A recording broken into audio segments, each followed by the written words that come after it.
That music gets catchier every week. I'm convinced. Doesn't it though? Yeah. I remember the first time I ever got to come on as a guest, and it just never loses its touch. To be honest with you. Oh, it's kind of you to say. Um, that's kind of you to say. Hey, everyone in the chat. I already see people connecting here. I see Scott, Jeremy, Fairy Queen Tink in there. Fairy Queen Tink says, "What hotel you be in this time, Logan?" Yeah.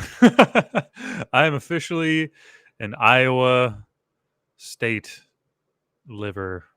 Right. I'm not. That's a terrible way to put that. But I officially live in Iowa now. I got up here, gosh, last Tuesday, give or take. So I am in this until my stuff gets delivered to my house. Oh, there you go. Why are you in low? Why am I in low? Low resolution because hotel internet. Yeah, I mean, it might be how low you're sitting. Scott said, "Go Hawkeyes?" Question mark. If Yeah, I if imagine only I sported, that would be. I'm sure that'd be something I could talk about. There's time. So Dragons, that makes a population of 5 now. No, I mean there's more than that. I did go to 2 separate set champs this past weekend, and each one had over 10 entrants. So yeah, there you go. Whole state showed up.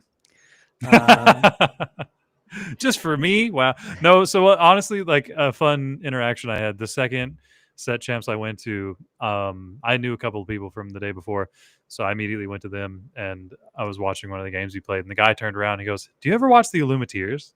Wait, you serious? And I was like, "Yeah." And he goes, "You look just like the guy that's on the Illumineers." You're kidding. No, I promise you. Oh no. That makes me so happy. Like oh my goodness. So that was a fun little like, "Oh yeah, I am that guy." And he goes, "Oh wait." So we had a conversation about that, but it was just, I don't know. I think it was one of the more comical moments I've had since starting this. Oh man. That's funny. Hey Matt, hey Steve. Yeah, I mean, there's 2 ways to play that. Either you you let him in, you're like, yeah, that's me, or you're like, I get that all the time, you just play it off. Oh, I get that all the time. Who would have thought? One of the set champs this weekend, Darf, was that hey. Yeah, there you go. Pretty cool. And it was me that asked that. There you go. So they're full circle. Thanks for being here, Darf. I appreciate that. Darf. Yeah, that's I'm gonna ask that. Darf. Darf. Sounds like what is that? Pinky in the Brain? Oh yeah. Yeah.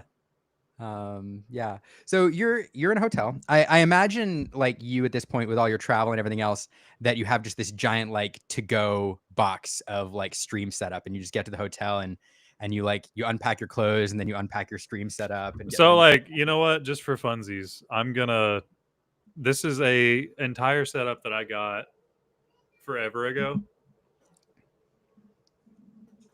I'll take a picture of it and send it to you if you'd like to like share it. But so I got this entire laptop travel setup since I was traveling so much over the past like 2 years, and I just could not fathom going to work and not having a way to play games. And honestly, so back in the early days of Lorcana, this is how I grinded a lot of the online tournaments, was with this setup specifically. That's awesome. The to-go setup. Yeah. Yeah. That's fun. Yeah. For those, I'm sure everybody been here before. Logan is on the road all the time. All the time for work. It feels like, yeah, it feels like it never stops. Speaking of which, so a fun little coincidence is that now that I live in Iowa, Milwaukee's a 3-hour drive. Oh, there you go. So like I got to cancel my flight and get all that money back. And I'm like, wow. Because one of the locals was like, hey, so when are you driving up to Milwaukee this weekend? And I was like, I'm flying. What are you talking about? Drive? Yeah. And they're like, yeah, no, like we're carpooling. And I like looked at it and I was like, that's a reasonable drive. Oh my gosh, that's awesome. That's great. Yeah, driving is always, well, most of the time, except driving to Dallas. Courtney, driving to Dallas is never fun. I would rather fly to Dallas twice than make that drive. I apologize. It's a miserable drive. I don't know what it is. Driving Um, in Texas, like driving across Texas, is a miserable drive. yeah, Let's just go ahead and just capitalize the state because the state is huge. It's ungodly huge. yeah, agreed. But no, that's good to hear. So you can look. We have Jason's on Facebook. I always have to shout out the Facebook view. There's two people on Facebook. Hey y'all. Thanks for holding down the fort over there and hanging out with each other. Usually there's only one of you. So kudos for jumping in. One day, like Facebook viewers gonna hit like 10, and I'm gonna, I don't know, be like, what's going on in life? What's happening? Yeah. Driving in Dallas just as bad, says Marco. Yeah. Anyway, but yeah. So driving to Milwaukee next week. Milwaukee is next weekend. I feel like it crept up on me. So yeah, we were talking about it in Maelstrom team chat today, and Wonder officially, he's like, I'm leaving for Milwaukee on Thursday, and it doesn't feel real. Yeah. Yeah. Same. And like, yeah, like I mean, I honestly feel the same. Like I remember when these got announced. I was in Florida for a tournament, I think, and like it's been insane. The Seattle was a year ago, by the way, which is even more. Like when you think about that, that's just even more insane. Like I can't believe it was that long. Yeah. Wow. Like I was like just moving to Pittsburgh around that time.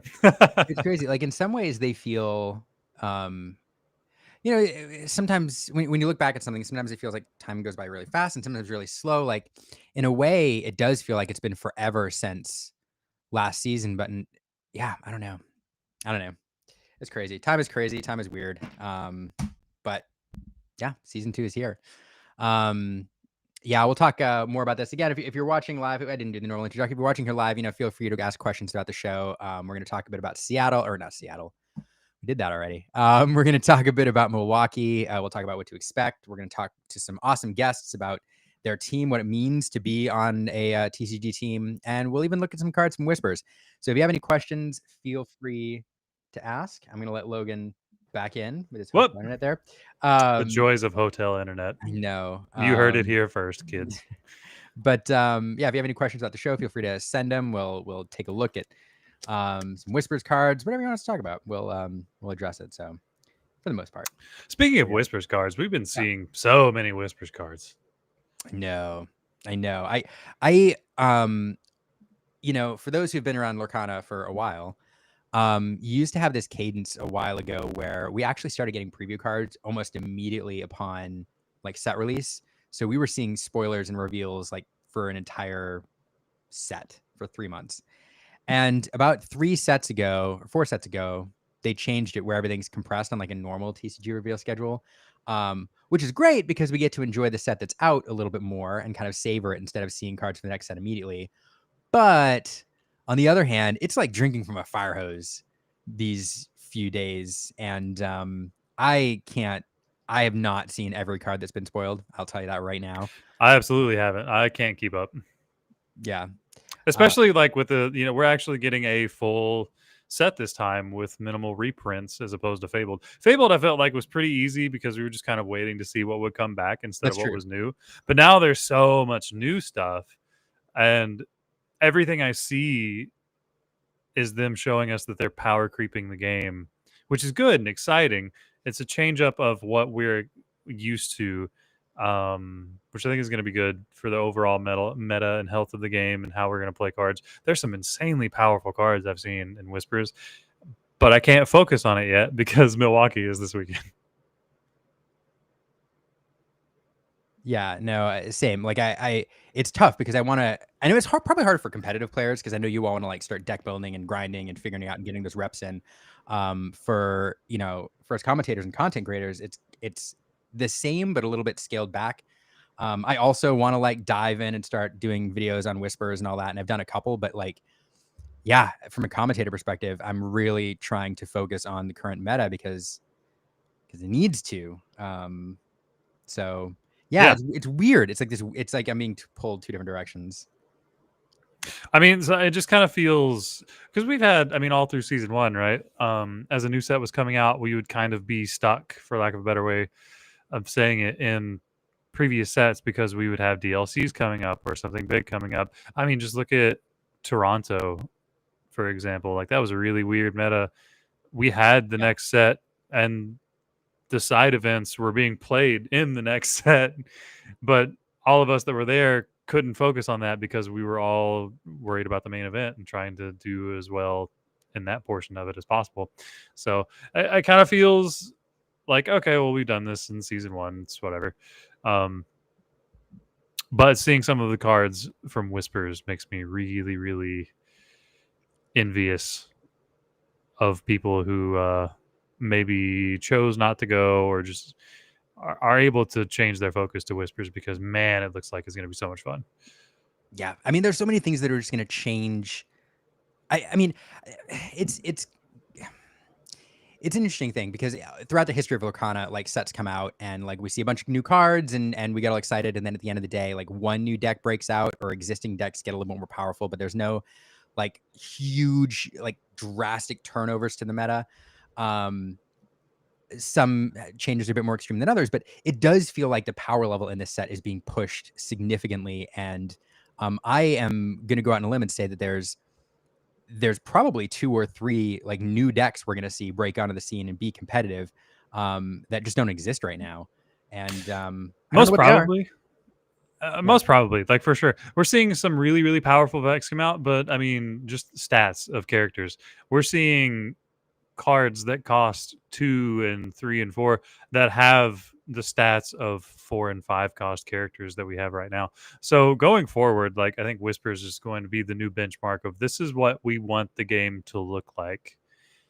And Fabled truly was the reset point. So I mean, I'm just excited. I'm excited to see going forward, even after Whispers and into Winterspell, like what they're going to do to push the game further. Because I didn't know going into Whispers what they could do to change it up much more than what they I don't know, change it up a lot, you know, because we talked about it last week. It feels like they had ideas in mind for what certain effects should cost. Fire the cannons being a really good effect. Mm-hmm.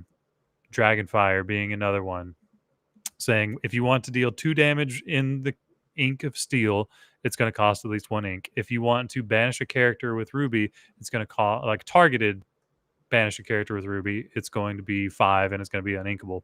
And now we're seeing stats of characters just raise quite a bit. One card I saw today was Sword of Hercules, which is a 2-drop inkable steel item that when you play it banishes a chosen deity, which hits a lot of stuff.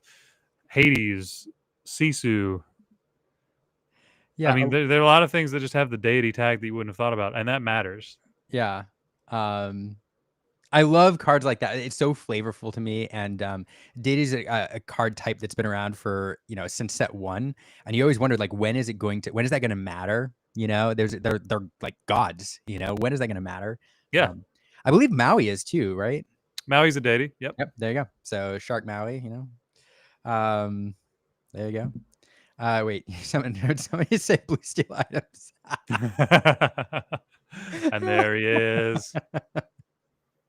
And the mold appears. I mean, yeah, like we're getting sapphire items that say draw a card this set, so all of a sudden Tamatoa becomes relevant again. We're seeing cards like that, Sword of Hercules, which I mean, that's not a nothing effect, especially with Blurple being as powerful as it is right now. Hades is kind of oppressive for Steel to deal with, and now they have a card that says, actually, I just banish Hades immediately. I don't have to worry about dealing that much damage. I just get to target, choose him, and that's insane. Yeah. And let's not forget, I think blue players very excited since blue steel came up. Look at him. We're getting him back. Look at our boy. Look at his new outfit. Oh, goodness gracious. Fantastic art. All of a sudden makes the legendary Mickey of this set incredibly playable. Yeah, pretty excited about this too. Random note. I don't recognize Victor, the first artist at all. Brian Turner, I do recognize. If that's Brian K. Turner, he is a concept artist for Disney Lorcana and does a ton of work on the visual development side.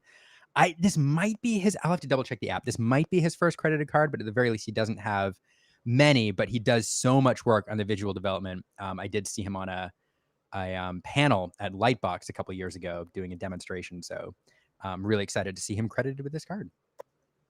I mean, I love it. I mean, Detective Mickey from set one was, I mean, for a while he was just a really, really good, solid, playable card, and now with Ramp being as premium as it is, and the things that you can do to capitalize him specifically, I think he's going to be incredibly playable next set. We'll see if I eat those words, but I'm just calling it. I think there's going to be some sort of Ruby Sapphire build that runs him. Yeah, yeah. I mean, you're probably right. I'm sure. I'm sure Sailor's already cooking. Um, yeah, there's just I don't know.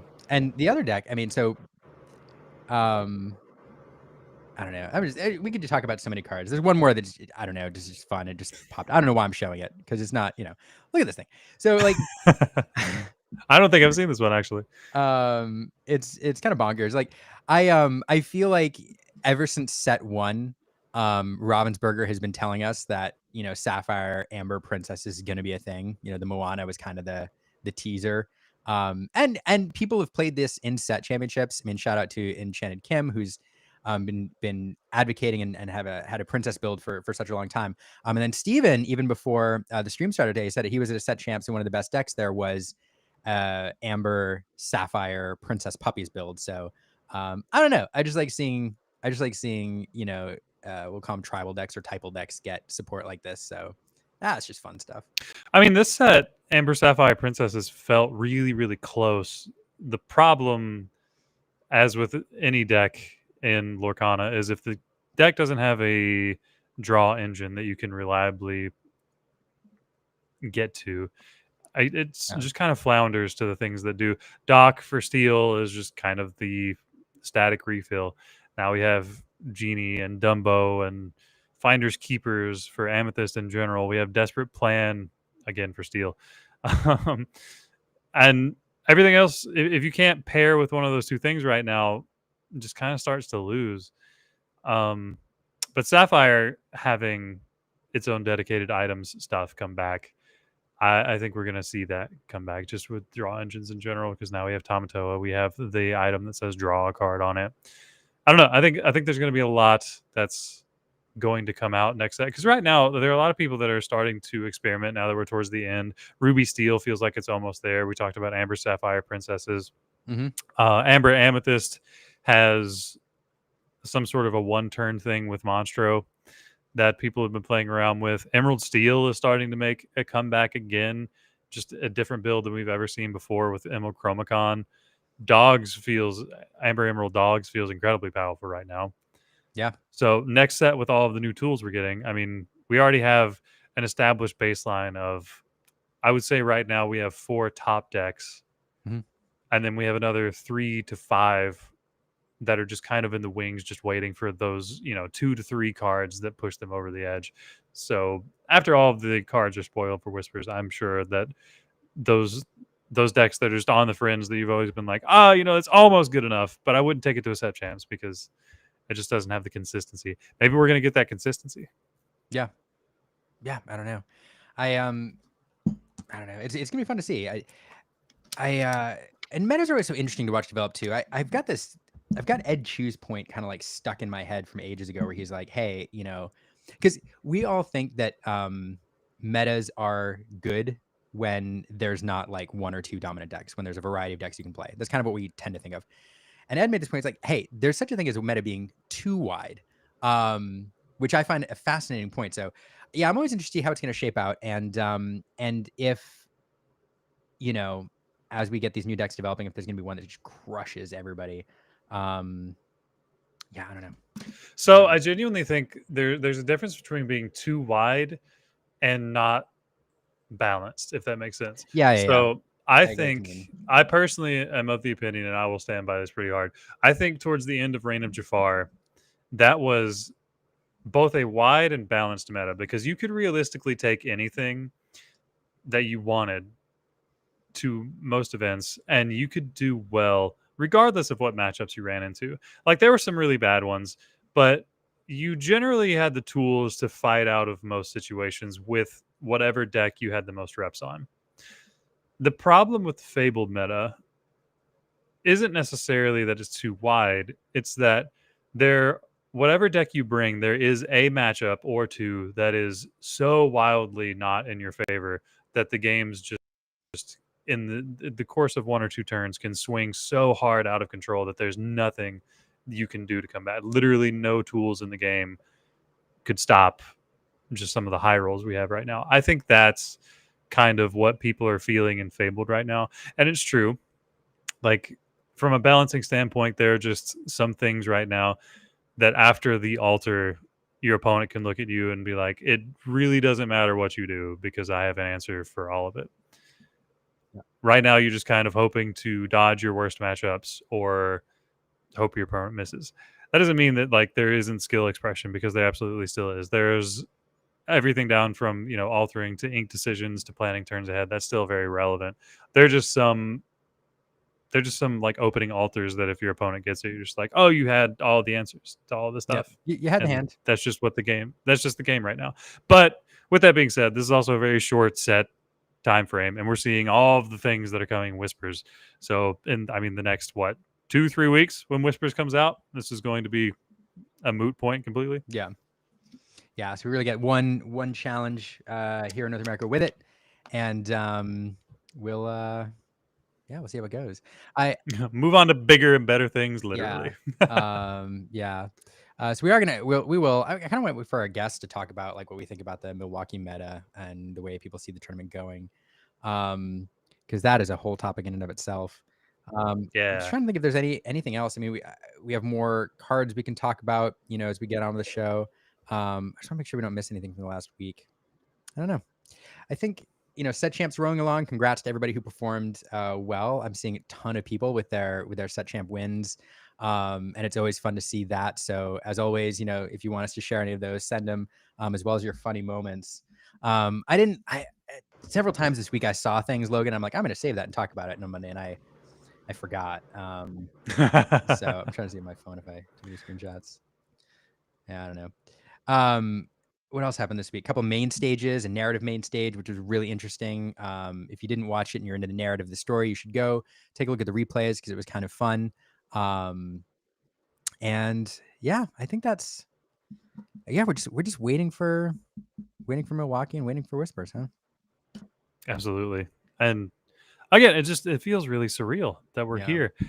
Like, Bologna, it's just being biased, right? Like, Bologna happening was the official kickoff of season 2, and that's great and that's amazing. But I didn't get to go, so Milwaukee is actually the start of season 2 for me. There you go. Yeah. Well, let's because we have so much more that we're going to talk about with cards with Milwaukee and all that. And I've been kind of waiting, I think, for our guest to come in to do that. So let's bring one or two of them in, shall we? Absolutely. I think one at least is ready to go. But yeah, so we're gonna bring in a couple folks, friends of the show who I don't know, and friends who we've known for a while now.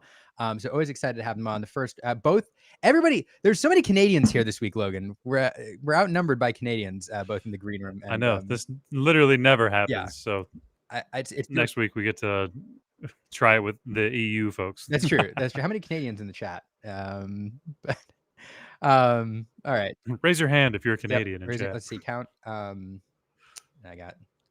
see none. I'm sure the lag will. But no. All right. So really excited to welcome in first the winner of DLC Toronto. That's where I met him for the first time. It's Diego Saz. Diego. Hey, what's up? Thanks for having me. Okay. What's your preferred? I always like the winner of DLC Toronto because I feel like it's a big deal, but I could also say Worlds competitor. I could also say just all around awesome person. Like, what's your preferred intro? Everything, all the above. No, all the above. Okay. But yeah, DLC Toronto winner's nice because I am from Canada and it's good to be. I won the DLC that was in Canada, so yeah, I like that one. Just as like a small side story, while we were in Toronto, it was the night before the main event. Diego probably remembers we were all down in the lobby and it was just a row of us. I mean, it was me and Sailor, Diego, just like another just long line of table playing. And Diego all night was just crushing everyone that was in front of him. Yeah. And Sailor and I looked at each other and we were just like, all right, well, he's probably just going to win tomorrow, but let's still keep on trying. And then lo and behold, the next day he just has an amazing run and nothing could stop him. We're like, we called it. I mean, he was running hot. It was his weekend. Yeah, it was the right deck to bring. I was piloting it for a while, that set, and then Bucky got out of the meta, and it was just like the perfect time to shine. You're like, ooh. Yeah. The other discard deck. Exactly. Can only be one. My computer's making noises. Sorry, I have a cold right now, so just a little heads up. I might be going off camera to blow my nose every once in a while. Oh, that's all right. Just mute, or it'd be weird. Yeah. No, so super excited for you to join us. I forgot. Are you heading to Milwaukee? I mean, it's right I am. there. Yes. Right. So, I mean, Milwaukee's pretty much Canada, I feel like. Pretty much. My whole new team is going there. Once the other guest gets on, I just don't want to introduce just yet, but we started a new team called Team Slab Sharks, and it's a bunch of people in our local area, competitors of season 1, and all of us are going to be traveling there and looking to do well there. Yeah. Well, let's bring in our other guest before we talk more about Slab Sharks and then talk about Milwaukee and cards and all that. So he's in the green room. We already sort of introduced him. I don't know. We didn't, but it's Dale Bolito, one of my favorite players. You guys are, I don't know. Thanks so much for being here. It's always, I don't know, Logan, it's always a treat when people take time like out of their evenings on a Monday night to like come hang out with us for a little bit. What? It's Monday night. What else is anybody doing in the world than just waiting to be asked to be on the Illuminateers? Yeah, this is an easy yes for me. Oh, I appreciate that. Well, thanks. So you all, you're welcome anytime, of course. And we've had you on the show for various reasons to talk about decks and metas and things like that. But tonight you're here because, as you were saying, Diego, you all just launched a new team. Tell us about that. Yeah, our team name is Team Slab Sharks. It is Slab Sharks is a eBay consignment store for the largest in Canada for TCG, and we approached them. So somebody on our team actually works for Slab Sharks. They approached the owner, say, "Hey, we got a bunch of killers ready to compete in the second season of Disney Lorcana. Let's start a team," and they were happy to do so. So we got now Dale, myself, Matt Peddle, who goes by Haymaker, Shaddux, Lazaro, Dale's brother, Mr. Enchanted, and finally we have Blazing Asian. So yeah, 7 of us on the team, and we're ready to compete for the whole season. And Milwaukee, hopefully, it's a good start to the show. Yeah, so I mean that's super cool. So the name makes sense to me now. I was super confused because you can't play with these. I don't know if you like. I've tried shuffling them and it doesn't work. So. But the sponsor makes tried sense. a 60-card deck with them? No. I mean, you could. This is like 10. Yeah, I mean, you could do it. You could do it, but it'd be yeah. So okay. So now we've sorted that out. It's a sponsor. That's super cool. The nicest team in Disney Lorcana, eh? Is everybody from your area from Canada? Are you spread out? Yeah. We're pretty like 2 hours away from everyone, like 2-hour radius. So yeah.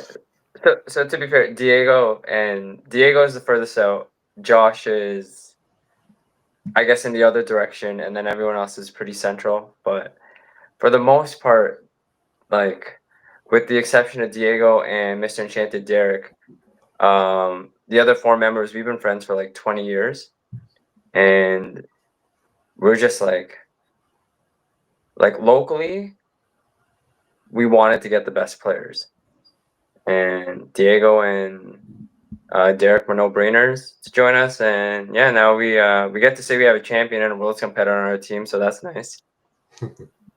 That's true. Always a plus. Yeah. No, it is super fun. Like, cause you see, and I have a question for the group about teams in a second, because the both of you, the three of you were on two collectively very, very prominent teams. But it's always fun to see when you have like these competitive teams that are really good players, but are also like good friends. Because sometimes you find they skew one way or the other, where like, people are social and all that, but they're just like hyper competitive folks who all came together because of their talent. And then you have other teams which are like good players, but they're all just like friends. And so when you can get like the best of both worlds together, people who are passionate about the game and who all like, have known each other for years, it's a lot of fun. So I like the vibes. When are you getting hats? Hats. When you get hats, I made my own. I already made my own hat. So there's Oh, one. time to mass market so Liam can have another hat to his collection. Yeah, You're a hat collector, Liam. Yeah, we'll have a hat for you. I appreciate it. Yeah. I have a lot of them here. There's one or two that I need to retire.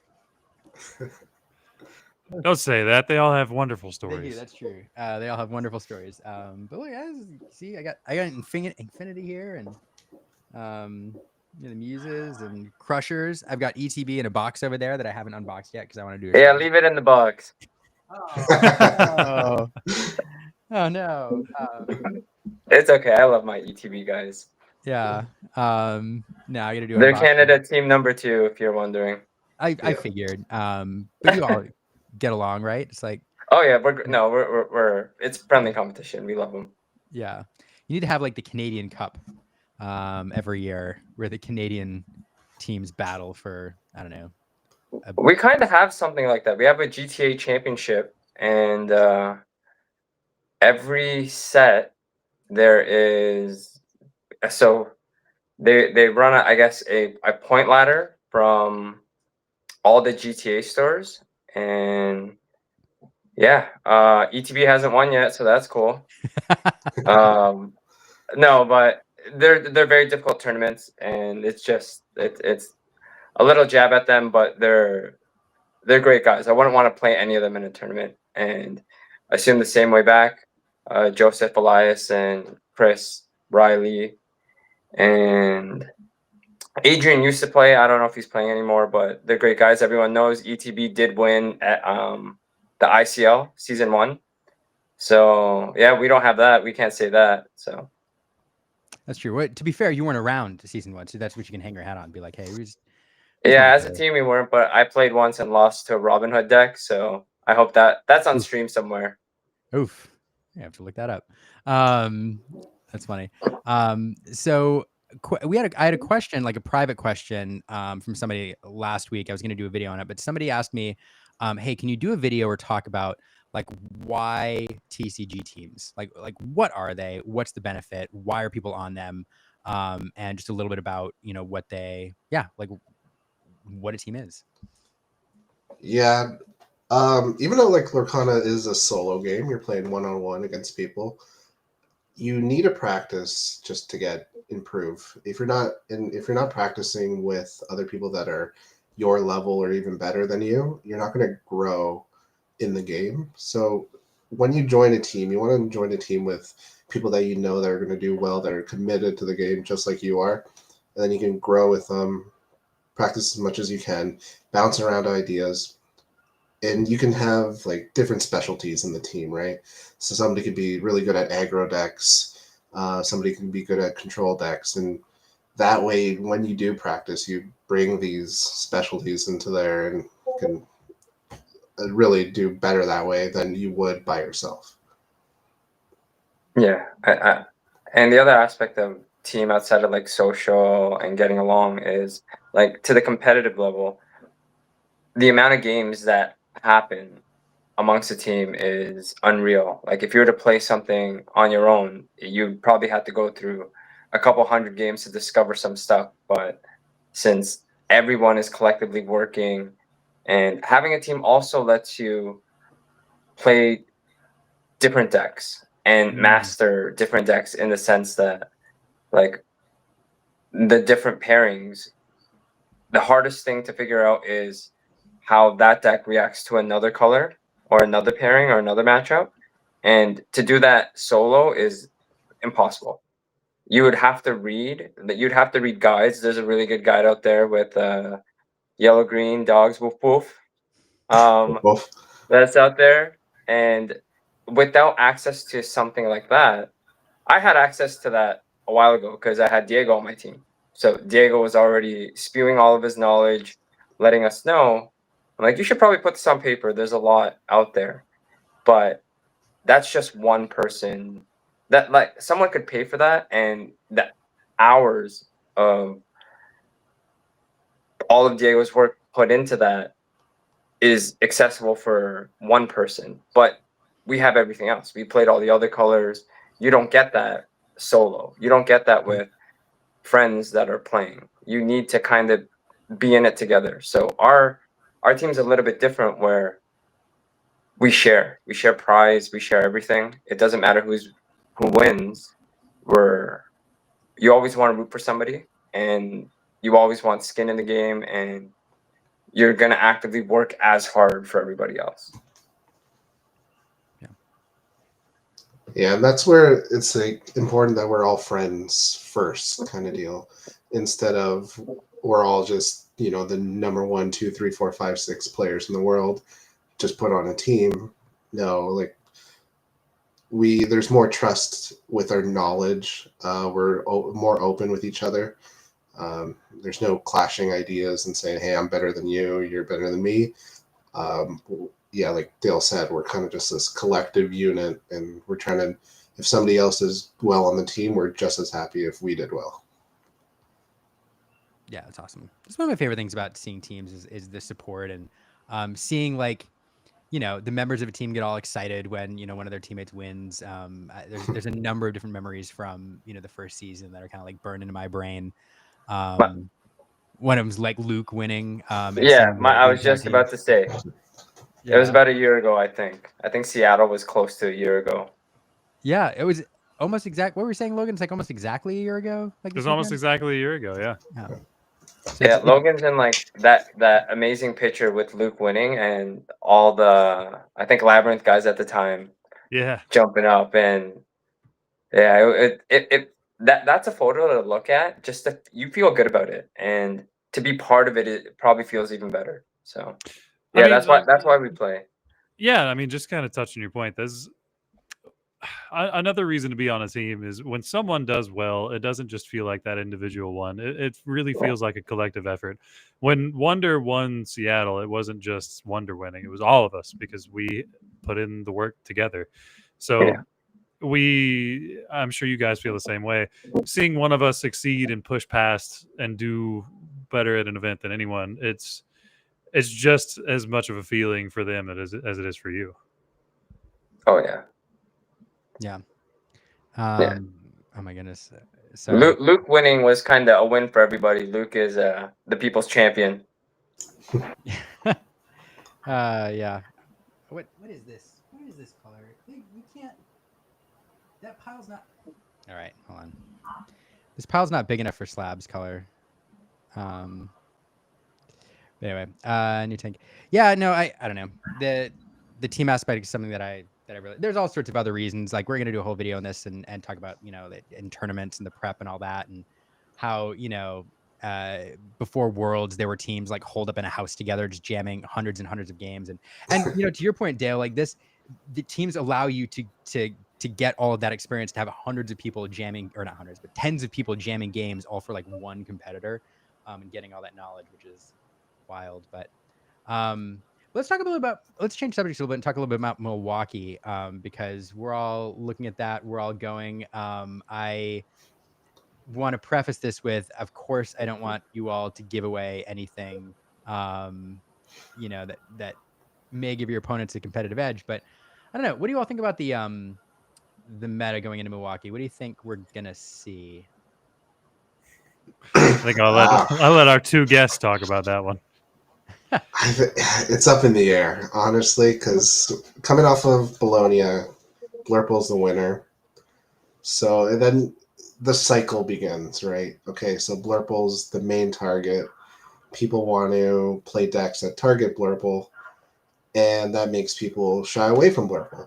So then on the rise comes Purple Steel, Purple Steel is there to counter the decks that counter Blurple. And then it goes through another cycle. Okay, now if Purple Steel's on the rise, now Blurple comes back into the picture because they'll take out the Purple Steel players. So it all just depends on where the 2,000 people are going, where the most amount of people think we are in that cycle. And right now, I think people really think Purple Steel is going to be one of the most represented decks, up there with Blurple as well. And it might just be, okay, Purple Steel is a fair deck. It beats a lot of the counters. It can, like Thiago showed that it can do well into Blurple. Like it can hold its own. It might not be the strongest, but it can hold its own. And so people are thinking, okay, Purple Steel, we need to play 12 rounds. It's a bit of a grind. So bring something that's consistent and able to pilot well to many decks. And then people are like, okay, well, we'll just bring Blurple because we'll just beat down all those decks. So all roads lead back to Blurple. I think Blurple comes up to be pretty high percent out there. We might see a little less than Bologna, probably higher on Purple Steel. Green Blue, probably a little bit lower. And probably a couple higher on some of those more fringe decks, like Dogs was kind of on the rise, so probably more Dogs out there. Yeah. For me, I think people will lean into the consistency solely because we only get one DLC right now. Like, well, we have 3 announced, but they're so spaced out. And everyone wants to have their best shot where you take what you have the most reps with, because everything can win. It's this weird, like, I want to say triangle format, but it's not. It's like this weird star that, like, this beats that, but that beat, like, one has one glaring bad matchup, or there's a deck that has 2 not horrible matchups, but 3 good ones. It's everyone knows kind of like what plays well into each other. And this is an event where I think I know it's late, and I know I'm bothering my team every time I message them. I'm like, hey, what do you think about this? And they're like, yeah, the event's in like 3 days. So put your like green purple deck down and yeah, like rep something else. But I am like, I'm in the camp where I want, if I could find something that is good enough to like has decent enough lines, but people don't have matchup knowledge into it, I think that's good enough. I think that if I could find it in time, I will. If not, like, yeah, expect me to play purple deck. So there's some info. Okay. That's good. Does Logan? I'm sorry, Logan. What do you think? You defer to the guest, but I'm interested in your thoughts too. I think I mean, I don't know that I could say it any better than Diego said. We are in a meta of cycles and things that have very swingy matchups. There was a while where Amethyst Steel was on the rise. There had been a while where Blurple was able to come back and combat Amethyst Steel. But Amethyst Steel just kind of consistently has a good matchup spread into most things. So I personally think just for ours, we're going to see a lot more Amethyst Steel, especially if after how well it performed in Bologna. I think it was, 3 of the top 8? Amethyst Steel? Yes, I think Amethyst that's right. Steel. I'm fairly certain Amethyst Steel was 3 of the top 8. So that in and of itself just I'm shows. trying to jog my memory now, but yeah, I think that in and of itself just shows over the course of a long tournament how good a consistent deck truly is. Every other deck seems to have some sort of high roll or a way that it can win, but consistently over a day, something like Amethyst Steel that may not be the most powerful thing in the room, but it will consistently find the solid answers that can handle pretty well any matchup. I mean, I think that'll be maybe not the biggest meta share, but I think that might be the best performing or best converting deck for our DLC. Yeah, I don't know. I don't personally. I don't know what to think because I do the same mind game that Dale is talking about. Where you're like, all right, this is good, and this is good, and this is good, and this is good, and we're all the way back around. I feel like half the Blurple players just sit there, and then everybody else does this cycle all the way back around to Blurple, and the Blurple players sitting there are Yep. like, yeah, I've been here the whole time. Yeah, because I don't know. But certainly, I mean, we know what the top 4 decks are going to be, and yeah, I'm always interested if some rogue deck will break. I have a number of people have messaged me who say like, man, Ruby Steel, I got it, I cracked it. And I'm like, okay. There are several who are convinced that it is the way, but I don't know. Yeah. Funny enough, Yep. I lost to a Ruby Steel at a Set Champs finals recently. And then I was like, okay, this deck beat me. Now I will play Ruby Steel. So I played over like 20 best of 3 games with it. It can hold its own, but like you're playing hard mode. Yeah. When you're playing like it can. There's a secret sauce to it. Longboat. It's a 2-cost item, uninkable. You I pay know. 2 to give I a card revealed that evasive. card. Yeah, there you go. Yeah. And this card, you can actually use it in the Blurple matchup and hold your own, but like it's really difficult. At least Ruby Steel's good into the aggro decks, so it covers one aspect. But yeah, overall, I don't see it Yeah. consistently beating Purple Steel, Blurple throughout 12 rounds plus. You would need the matchup lottery to take Red Steel into top 32, or else you're gonna go into the Infinity tournament into day 2.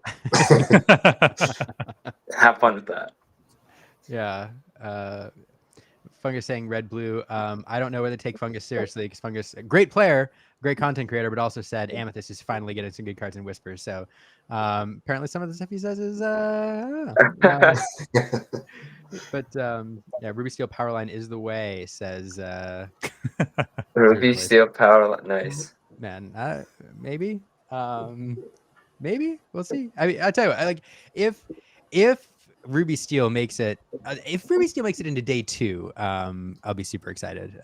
But I hope like good on everybody who's like bringing these one-off decks, like the Josh Pultz out there bringing in, these decks that nobody's seen before into a DLC and trying to like make a run at the top cut. Like, good on you. I applaud your Yes. ingenuity, bravery, audacity. Yeah. I mean, I think also if there's a meta you're going to do it, this might be the one, because This is it. Yeah. if you get the matchup lottery for the day, like, I mean, just if you have a Cinderella run like Josh did in Atlanta, where you just dodge a specific matchup all day long, and then in the finals get your best matchup that you're targeting. I mean, it could be your weekend. Like, it very well could be like the Ruby Steel player who high rolls Amber Steel all day long and just makes his way to the finals. Yeah. I don't know. I hope I see it. Fungus says I'm streaming Arcasic. I was picking up on that. Yeah. For sure. Anyway, yeah. So I don't know. It's gonna be. I'm super excited to see what the meta share is. I think it's pretty predictable. I don't think we're gonna be shocked. I mean, that like the 3-4 deck may like swap, but I don't know. It'll be interesting. I think the number 5 and the number 6 decks will definitely rise. That'll take up the meta share only because a lot more data has come out, a lot more information has come out. Like, somebody over here dropped an excellent guide, and people have been doing well with it. So I think the meta share does expand more than Bologna. It could be a little bit more even, I think, only because the introduction of the other 2 decks. And for deck 6, I call blue green. Fungus is in the chat, but Yeah. blue green is on the rise. I think it's on the rise. I was playing a little bit of online today and ran into it more than anything else. So Interesting. Interesting. Blue green is a deck that's so interesting to me because there's so many different ways to take it. It's not very standard. There's a couple different like routes you can go. You can bend, you can not bend. I saw somebody today send me a list they ran that they're pretty confident that runs Ink Geyser and Bend, and I'm like, you just want to be hated. Some people are the villains. But, He just wants to tell the bad beat story where I drew all on Inkables. yeah, that's right. That's right. No, Yep. yeah, I couldn't play. Yep. I was playing into Amber Steel and I drew Ink Geyser twice in a row. What if? Yep. Just couldn't. Yeah, some days it's not your day. Like cards are against me. Yeah. How many Inkables are running? 32. Yeah.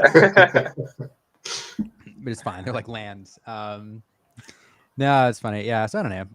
It's gonna be fun to watch. And I don't know. It does also feel like the who's who of North American Lorcana and even like European Lorcana is gonna be there. Yeah, there are some big players who aren't, but I mean, there's so many people that we know going that it's gonna be a real good exhibition of, I don't know, the best of the best. So pretty psyched. All right. You want to talk about some Whispers cards? Have you all gotten to look? Have you all looked at any Whispers cards, or are you like Logan and I, like purely Milwaukee? I've been purely Milwaukee for the most part, but like a few cards did stand out to me. Obviously, I was waiting for a Diablo reprint. That's not there yet, so Yes. yeah, I don't know- it's I don't know, coming. dude. I'm telling you. I don't know, dude. I think like we're just gonna live in a world like Infinity where Diablo is not even that good anymore if it gets reprinted. Yeah. Fair enough. Yeah, that's actually a funny thought. Like one day it is gonna be reprinted, and we're all gonna go like, meh. Yep. I mean, look, that's the world you live in Infinity right now. Like you play a Diablo deck, and everybody's like, "Ha, that's cute." 17 game actions. Yeah, it's funny. Yeah, I do want Diablo back. I have a couple Diablo enchanteds that I really tanked in value, and it makes me sad. Right. So what cards? We have some suggestions from the chat, but what card? You mentioned a couple cards on your radar, Dale. What do you look at? One of my favorite cards is that item that just came out, not the purple one that everyone likes. The steel one where hit the deity, but whenever Sword of Hercules, it gives the sheer con effect, where anytime you challenge. Yeah, I don't know. Something about this card I really like. It hits a lot of relevant characters. It almost feels like a bonus. Like it's a counter character, but then it has this other like really cool ability too. That you're like, all right, this is pretty good. And if I get to like slay your Hades, that also feels good. Yeah, for just 2 ink and inkable, like it's a lot for one item card. And I think just overall the power level we're starting to see is just creeping up. Oh yeah. This is the set that I think changes like I played Yu-Gi-Oh! And there were power creep sets, and this feels like one of them. This is like the first legitimate power creep set we've had. Yeah, I think this is it. So yeah, it's like when Magic hit the Urza's block, and you're like, oh, okay, this is what we're gonna do with the game here. Yeah. Back in the day, or then Mirrodin, and what else are you looking at? That's the Webby. I think the. Yeah, the 2/4 emeralds. Legendary. 4 cost, right? Yeah. Oh yeah, you talk about Webby. Yeah. One of the ducks, my girl. Yeah, but Webby. I love one of the ducks, right? I love when these like one-off characters like that are like Webby gets a legendary. Yeah, Shift 2 is really strong. I haven't gone back and looked at her shift targets yet, but I assume she has like a 1-drop somewhere, maybe. She has a new Webby. That is a 1 cost, 1/2, quest for 1, and I think give +1 strength to something. It's not really the best 1 cost you can play, but it is a shift target. Yeah, I do. So one of the things we're seeing more of is fungus power creep real shift. Shift 2 is always terrifying. But one of the things I think we're seeing is and we saw it with Angel coming in Winterspell, are more ways that the team is exploring to counter the play draw disparity and give you more catch-up mechanics. This is another one where if you have the 1-drop and you shift it on the draw, you can get an extra ink out of it and kind of get around some of that edge that your opponent gets by playing first. So I don't know. And the stat line is really good for turn 2. So I don't know. Quest for 2. Yeah. It has all the things. Like they even give it 2 lore. Yeah, it has ward, Ward. big body. I'm a fan. Golly. So Also excited for the new Daisy Duck character. Well, we're on duck cards. Yeah. Let's, Yeah. what color was that again? we need a duck Sapphire. tier list. Yeah, duck tier list. Duck tier Incoming. list. On Slab Shark's Oh yeah, YouTube okay. channel. Yeah. That one with the bonkers cool art. This art is everything. Talking about Yes. Oh that's yeah, the one. yeah. my goodness. So when she's exerted, so ideally you're shifting her quest, and then your opponent basically plays with 1 less ink each turn. Yeah, seems Yeah. good. It seems pretty Seems good. annoying. Yes. Yeah. So like in this could maybe take Amber Sapphire to playable level, where you can play turn 1 Amber Daisy, turn 2 you play Tipo or Sail, and then turn 3 you shift this Daisy quest, and now your opponent's playing on a turn later, I guess. True. And don't forget your Tebow goes and punches somebody in the face because he's got +4 strength as well. Like, Exactly. Yep. Womp. I would like even go so far as to say this is probably a more relevant shift than Clarabelle is right now.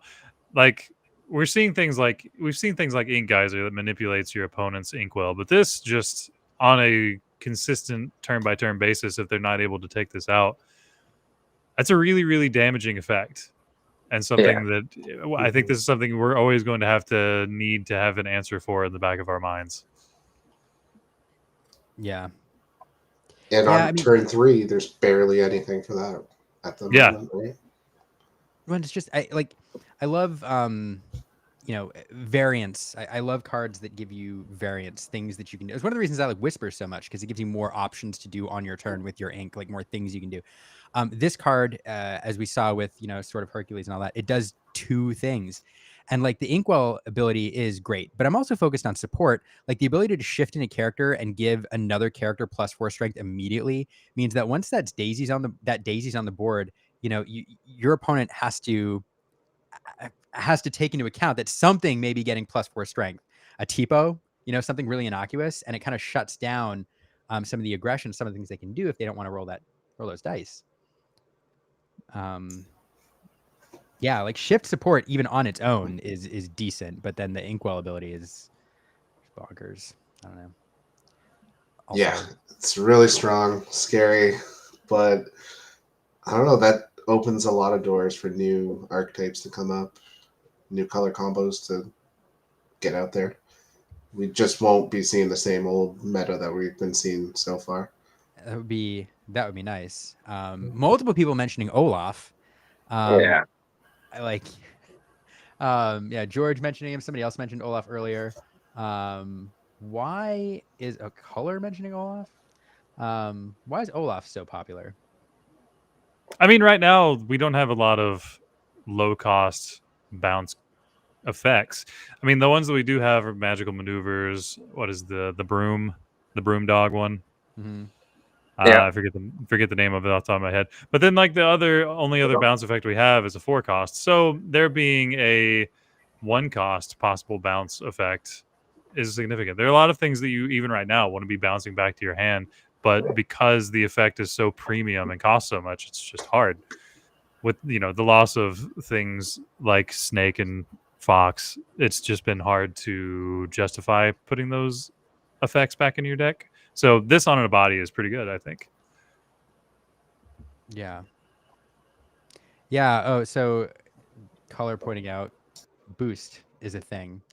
And that's a great point. I mean, the fact that the cards follow the card, just like Floodborn, like shift targets do, means especially if you have a card that boosts for really, really cheap, like 1 or 2, you can load up.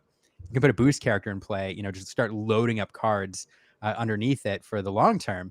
And now your opponent has to think twice about bouncing or getting rid of this character because Olaf leaves play, and all of a sudden it's effectively drawing you 2, 3, 4, 5 cards or whatever you've managed to stack underneath that character. So, yeah, another fantastic point. Yeah, bounce in this set will be even better than before because of that. Yeah, I really love the boost mechanic. I'm worried it's going to be too powerful in some scenarios. I think it's going to be insane. I think there's going to be some crazy interactions with it. Like Pleakley could do some crazy stuff too. And that's like at like the base level. I'm sure there's far more. Like yeah, that drops the Hades stock too, I think.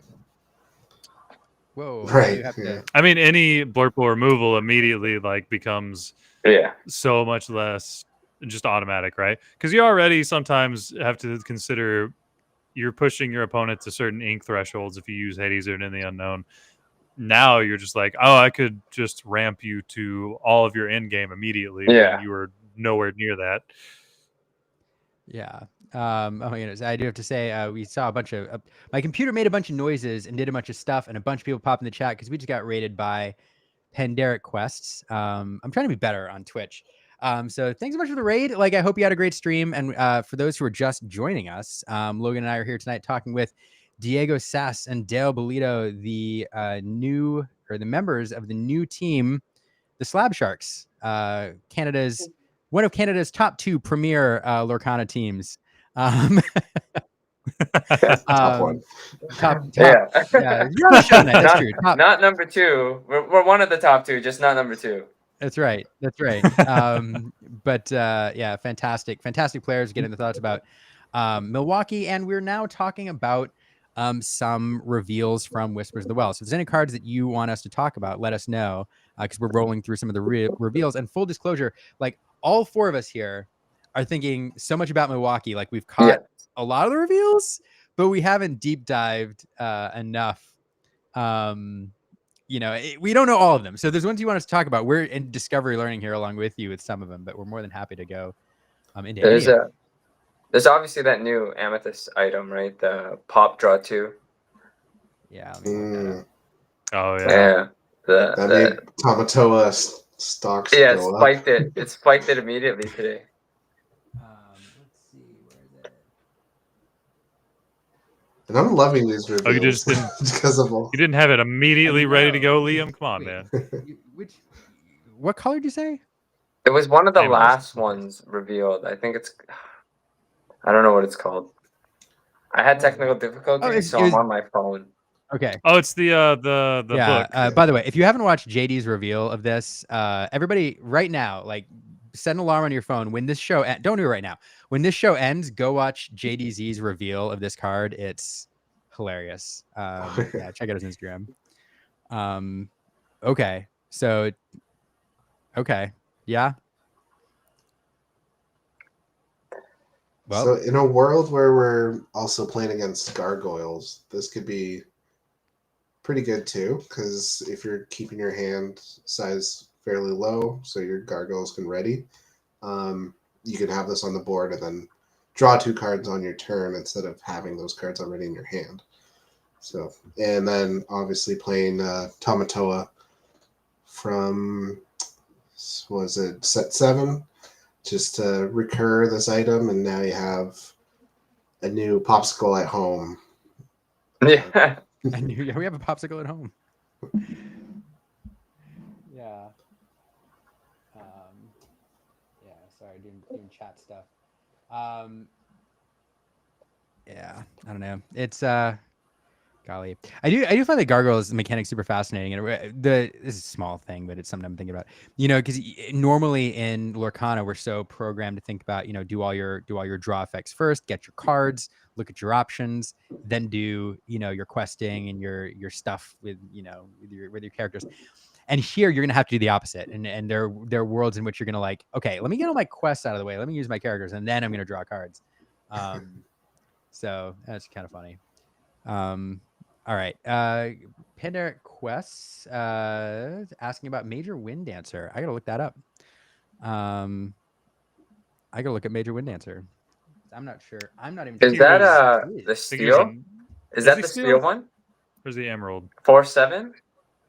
Oh yeah. Okay, yeah. Oh, this is. I mean, this art is bonkers. Oh, I think I know what it is. Oh, I love this card. Oh yeah. Oh, I didn't even see this. What? Rip Scrooge Beat McDuck, stick. dude. Oh, yeah, Yeah. that's a Man. house. Feels like the moment in Yu-Gi-Oh where beatdown became just a thing, and now we're just seeing like Yeah. severely overstated cards. Like this just eats every other 4-drop in the game. Yeah. Yeah. I was surprised about the 5 cost 6/7. That's inkable. Now Oh, seeing yeah, this that's, 5/7 for 4. Yeah, Kind of wild. we'll look up that one too real quick. Yeah, one of the things power creep has been, obviously we've been hitting on it over and over and over again and talking about how certain effects, certain things were kind of like traditionally costed, and now we're seeing the costs go down for some of these effects. But Yeah. you also really see the power creep with these vanilla cards where, for a long time stats were kind of, that 1 got you a 1/3 or a 2/2, or a 3/1. But like it had a range, and now we're seeing all of these just vanilla stats being pushed for the cost. And these two are just prime examples. I mean, 5 inkable for a 6/7 is pretty good, Yeah. Rip Pooh Honey Wizard. right? We loved you Yeah. for Yeah. as long as you were alive. That honey tag better be bonkers, right? Like, Yeah. better do something amazing. I don't know. I think there was like a straight power creep on another card where the same card was printed in set 1, had the same effect, but it was an uninkable. I think it was the green deal damage to the 1 cost, deal damage to a damaged character. Yeah, that was straight up power crept. That was Stampede. Yeah, straight like Yeah, that was Stampede, and that turned into Crunch. Let me find it here. Oh, Chomp. Yeah, straight up. Oh, yeah. Oh, The other one, Stampede or something. Yep, Stampede. Yep, Exact same Stampede. card, just uninkable.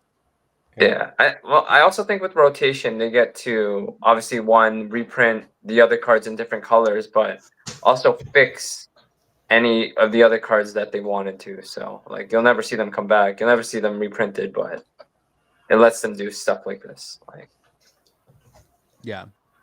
yeah. But it also it gives you more options. I mean, there's a world in which like let's take Fire the Cannons. Fire the Cannons is printed. This is a terrible example because they're never going to do this, but let's say they did. Fire the Cannons is printed inkable and uninkable, so it's power crept. But now also you can play 8, instant damage cards. So, I don't know. Let's see. Have we talked about the new Legendary Cinderella yet? No. oh yeah. Oh yeah. The Sapphire. Yeah. Let's pull this up. Just how far I'll go on a body. Oh dear. The worst part, it counts herself. Yeah. Yeah. It's just better how far I'll go. Yeah. Yep. So again, like princesses are gonna be cooking this set. I don't know. I don't know. Even if it's not like top tier meta, like it's gonna be fun to play.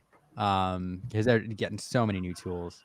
Yeah, and this is definitely an enchanted candidate. There's no way it's not. 100%. Yeah. 100%. I mean, I feel like this is made to be an enchanted. Yeah. Maybe a surprise iconic. Maybe there's just not 2. Yeah. Yeah. That's crazy. Yeah. So you automatically get the effect, and then you maybe get more. Yeah, golly. I think the other thing this set showcased is the the anti-aggro cards all over, like littered in this set. So Mhm. Yep. Yeah, there's another example here, power creep that just to kind of drive the point home that Mark is in the chat pointing out. Let's see here. Tinkerbell. Ward. Not looking at that one. Oh no, that was that's another straight up example. But no. Here you have Scuttle. We're seeing in French here. Here you have Scuttle with brilliant art by Kendall Hale, but 5 for a 5/5 with Ward and 2 lore. Everybody remember was it Donald, the 4/3 with Ward? Yep. Donald Duck strutting his stuff. So here you go. With just like straight up power. Now, to be fair, this is an uncommon, and Donald Duck was a common. So there you go. Right. True. The rarity is worth 3 stat points. Is it? Is that what it is? Hold on, let's go back to Cinderella. She's missing like 5 stat points. But how do you explain Tinkerbell and Toby? You don't. That is. They even gave Tinkerbell like an extra tag. Yeah. It's in the same color too, right? It's in both. Same color. That's funny. Yeah. Here we go. We're bringing right up here. Yeah, poor Toby. Toby. Toby's like, I'm a minor character, and you're gonna just do me like that. Yeah, we're referring to this is straight. There's a 1/3/1. One lore that's Toby. With a relevant tag in fairy, because there's a decent amount of fairy synergy. Yeah. Yep. An ally, but bajillion allies in this set. It is all allies. Although I guess there's a lot in every set. Gosh, what else? What else? There was that song that puts 1 damage counter. I think you're hovering over it. The Emerald song that puts 1 damage counter on every character. Oh, is Opposing character? Yeah, that one. No. It's the gang. Look at that one. Yeah. The one in the other language here. I think getting by resist is insane too. Yeah. And a song in Infinity that can be double sung by Ursula, which is fun to me. Yeah. A man speaking to my heart. All of a sudden, Shift Prince Philip isn't such a pipe dream anymore, boys. Oh yeah. But now, yeah. Also, the name of this card in German is just so good. I can't even pronounce it. I'm not even gonna try. Yeah. I don't know. No, those of you who are brave, go for it. Yeah. Speaking of songs, I mean, this one's been out for a while, but like, I don't know. What is this? Yeah, this one's interesting Oh because it's wow! Yeah. other characters, so their characters as well as yours. Yeah. Yeah, this is a fascinating card. What I love about this card, like it's interesting. It's another exert an opposing character thing. And I don't know. I'm going to talk gameplay is fun here. The flavor of this card to me is so awesome. We're seeing Let It Go now. The song span into 2 different colors. So it's originally Let It Go in Sapphire, and now it's spanning into Amethyst. A lot of Elsa characters, most Elsa characters in Amethyst, so it totally makes sense. The exert a chosen opposing character is Elsa's ability. That's what it's doing. So you're playing on Elsa's, kind of theme.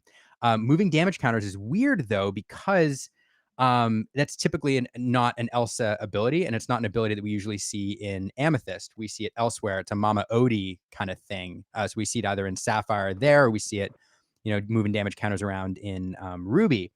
But when you think about this song and what it's doing, it's Elsa. This is Elsa like pushing off her baggage, her trauma even, and like trying to heal. And so pushing that pain like outwards, it kind of makes sense, because when you think about where this card's meant to be played, think about in a Blurple deck, or even just an Amethyst deck, you're playing turn 4 or 3 if you ramp Genie, and then turn 5 Elsa. Elsa is going to exert challenge into something, especially if she gets support from a Basil. She's now taking 4 damage with her big willpower stat line, and then Genie on turn 4 is singing this song to heal Elsa and exert another character to slide all the damage characters over to that.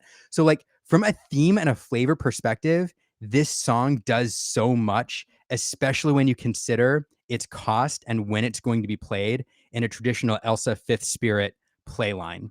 Like whether or not that is meta relevant or it's going to be played there or not, I don't know. But in a deck, that play line is just so full of flavor. I love it with every fiber of my being.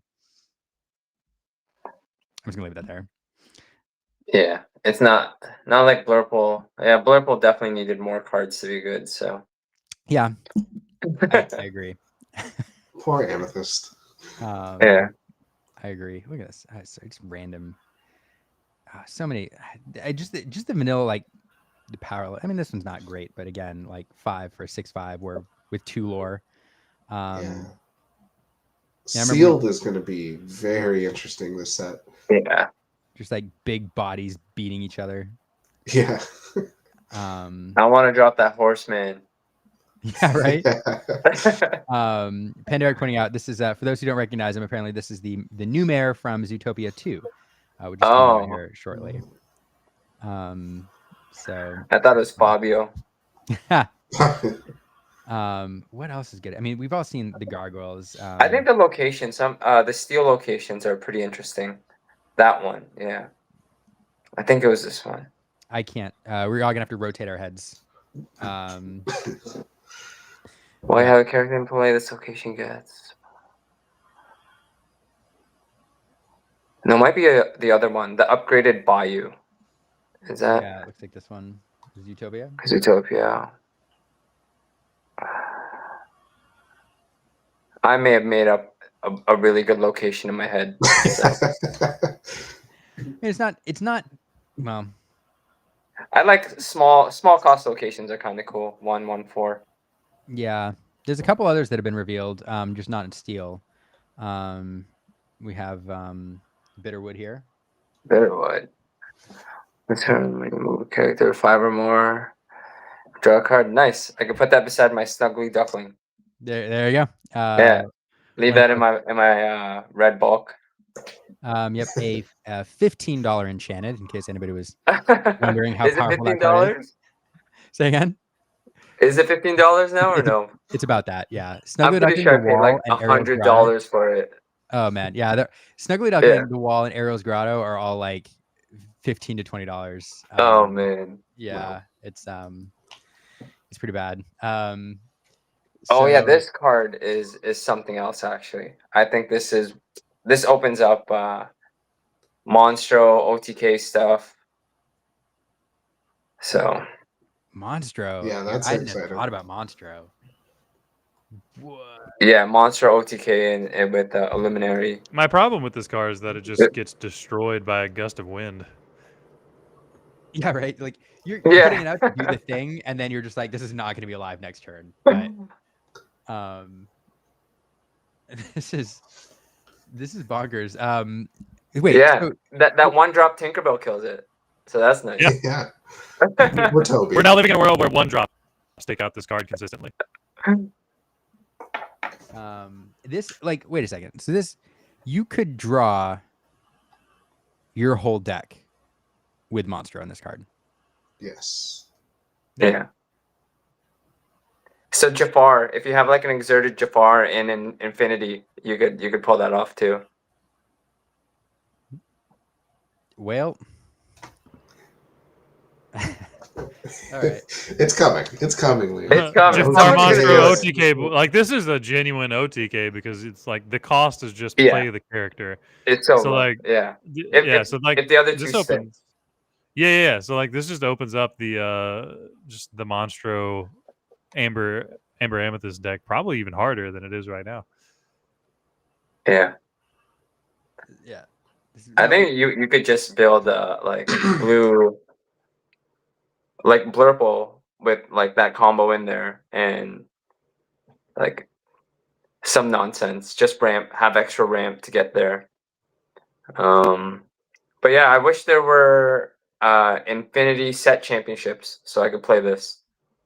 You just have to wait till December. There's something coming. Okay. Nice. Infinity weekends. So this is I hadn't thought about this card very much, all of like 5 seconds, but that is bonkers. We have more Flotsam and Jetsoms to use with the Flotsam and Jetsam combo, so there you go. Oh, sweet. Flotsam Jetsam. Although it's the wrong colors. Do we have more Flotsam and Jetsoms left in constructed? I don't think we do we? No. Infinity. What are the colors? Amethyst and Emerald? Is that it? Yeah, Amethyst and Emerald. Yeah. Amethyst and Emerald. Okay, nice. So full Flotsam and Jetsam are coming. Almost have tribal going.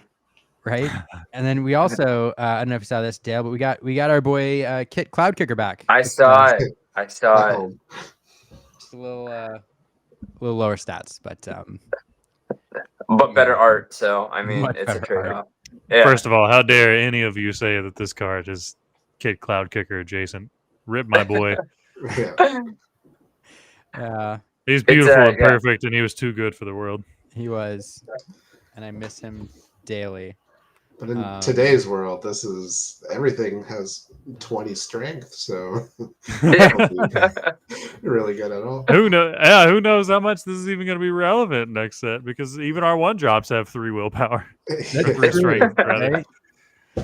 That's It's just another card though that made Diablo worse. I know Diablo doesn't even exist in there. There's so much hate for it. So It's that much bitter resentment here. This I don't even know the translation for this one, but I saw 4 for a 1/4 with 3 lore, and I was like, it's bonkers. I'm trying to remember any others you want us to look at here before we get close to wrapping this up. I don't know. There's just I have not thought enough about this set. I'm not. Amethyst Demona. yeah, Demona. Yeah. I was just staring. Bottom at her. middle. Bottom middle. Yep. She is bonkers. Yeah. Yeah. The theme too, like there was a whole video on this, right? Just explaining how there's so much lore behind the card. Like there's that, and then Steel Goliath. Like both of them, I think work so well. Yeah, they really did. They really did the gargoyles right with like the theming, the flavor, and how they all are tied together. So legitimately, just on that point, the first time we saw Stone by Day, our initial thoughts were like, "Man, that's cool for flavor, but man, it makes all the cards just so difficult to use." And then we saw Demona and Goliath, and we're like, "Oh wait, never mind. It makes sense. Hold on." They gave us the answers. Goliath's the one where you discard a card to do something. Which is the one? No, that's David. I need to look up. Sorry, there's one other thing I want to look up here, and then one other card I want to talk about. Then we'll leave it to the chat, and then we'll wrap up. This one. So even this, like Steel Clan Leader, so he's not a he doesn't have Stone by Day. He's not a gargoyle, but even his ability, allowing you to discard an extra card, is a way that you could, in a pinch, like get underneath the threshold to use your other gargoyles. So even though like the discard ability on these gargoyle themes characters is kind of cool. It's because he's the villain of gargoyles. He's not a gargoyle himself, Liam. Go watch Gargoyles. Yeah, but he doesn't have because he's not a gargoyle. Yeah. But he interacts with the gargoyles characters. Yes. In a fun way. But look at Goliath, just for me. For me. It's on this page. Right there. There he is. God. Like when you look at a card that has like 5 or 6 lines of text, you're immediately like, all right, he's probably good. Yeah. Yeah, right. Like good Maui Shark vibes when you look at it. It's like, oh, that's a paragraph. This probably is relevant. Yeah. Stupid good. I don't know. This one's saying each player is like the thing that got me. Yeah. Super. They did so well with the gargoyles. And this card just looks, I mean, with the wingspan, with everything else, it just looks like a legendary card. Like it's so good. It's doing the frame break thing. I imagine like, if we get an epic or enchanted of Goliath, I think it's going to be so good. The Demona enchanted, we saw that alt artwork, and I thought that looked kind of weird. There's some cards, like the original artwork is just so good. Like Demona is just so good. The base artwork of Demona is so good. And so is this one for Goliath, I think. Like some of these base versions are just amazing. Yeah. The perspective here is really fascinating. The angle and perspective is really good. All right. Last card I have from a flavor perspective. Get out of here. I love this card. I love it. It's so trash, but it's so cool. I mean, you're right. Until there's a card that says, put the top card of your deck underneath, a card, or until there's something that allows you to do that, and the Black Cauldron doesn't have to activate itself. this card's just fun, but I don't know. I kind of It's so trash. It's so slow, but man, is the flavor just not on point. Maybe they're thinking like they're making it future proof. Down the road, it'll be better.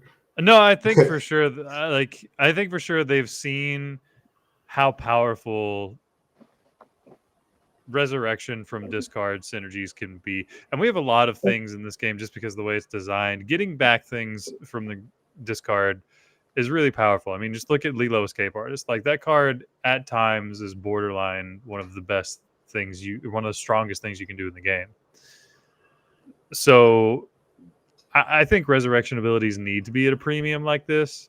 I think they need to exist in a game and have a space. But man, if this costed less or was inkable, would this genuinely be such a scary card? Yeah, I, it's just. I, Go ahead. I love any cards that can cheat out Big Mickey. So Yeah, find a way. Yeah, no. Here's the problem. So they're kind of like putting out Giant Mickey you can play for 2 ink.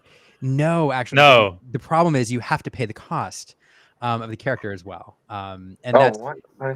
yeah. You may play characters from this item, not they get played for free. You have access this to those card is characters. horrible. Yeah.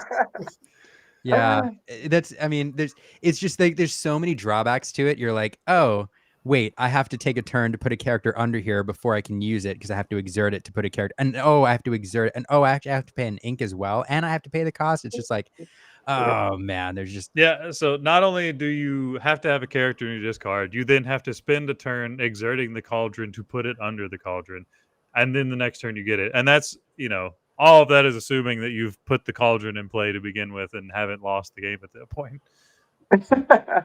yeah. I don't know. Eventually, like there will be a card. What's the point? What's the point to that then? You get access you get access to cards from your discard. So like if something gets banished, you can get it back. It just takes 2 turns. Yeah. and a 3-drop uninkable item.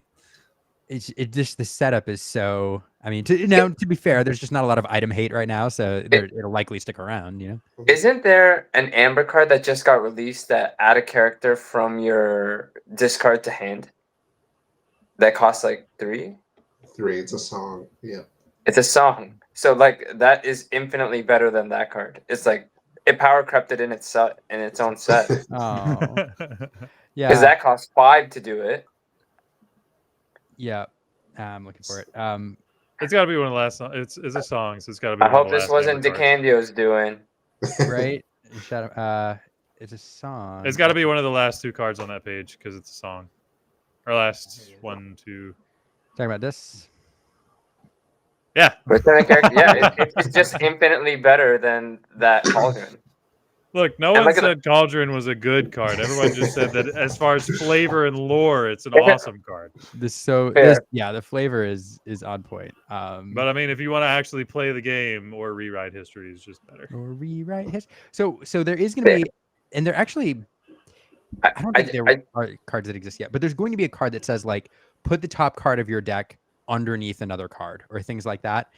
And when that effect exists, and you can put the black cards onto the board and just like start piling cards underneath it to give yourself to basically expand your hand size, like that's gonna be cool. Yeah. When that happens. Yeah. You can put the card like the black cauldron into your inkwell, gain 5 ink, Or you could this set before the deck building begins, put the black cauldron back into your bulk binder. Yeah. Have an infinitely better time. I like the inkwell idea too. Like it's Great Stone Dragon the hard way. I'm gonna it's a delayed Great Stone Dragon, guys. I promise it's great. We're just gonna do like 5 extra steps to set up my my extra ink. But the flavor, I mean, the flavor's so good. No, I mean, like, I've been talking with Colors a lot about this card because, I mean, she saw this and immediately was like, this is everything I want to do in the game.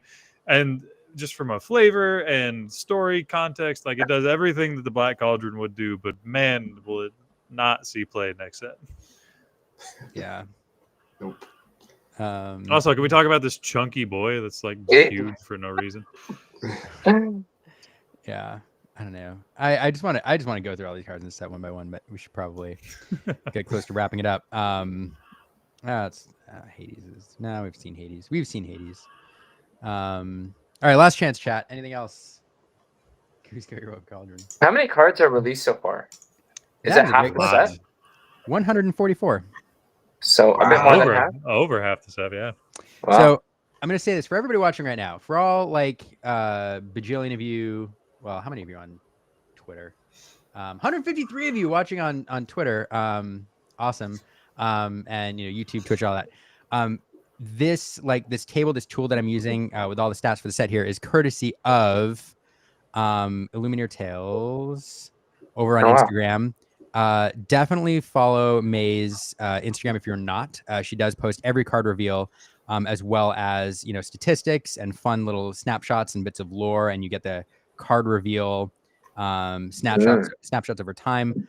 And we did a video yesterday, which was a ton of fun, going all the statistics from Whispers in the Well, including like the ink curve, the ink ability, the franchises that we saw. So there's just a whole bunch of stuff you can get from her channel.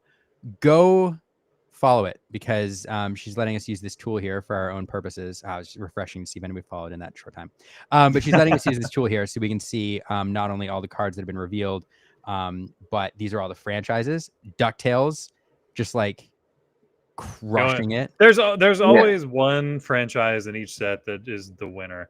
I think this set obviously was Dumbo. I mean, Dumbo or a Goofy movie, I think we're tied for just amount of cards that they got.